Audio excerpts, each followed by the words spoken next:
Hindi lang daw kuryente ang muling nagpaliwanag sa Hilongos, Leyte nitong mga nakaraang araw. Dahil sa kanilang bayan, meron din daw nagbigay ng spark nung dooy nakita o na-sight ang isang poging lineman.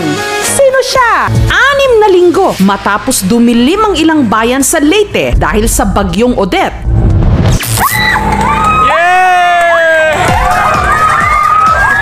Hiyawan at palakpakan ng mga residente nang sa wakas, nagkaroon na ulit sila ng kuryente. Let there be light.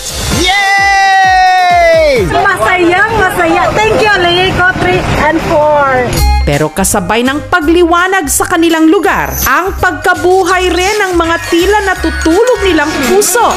Courtesy ng litratong ito. Pailawin mo ang aking mata, kuya.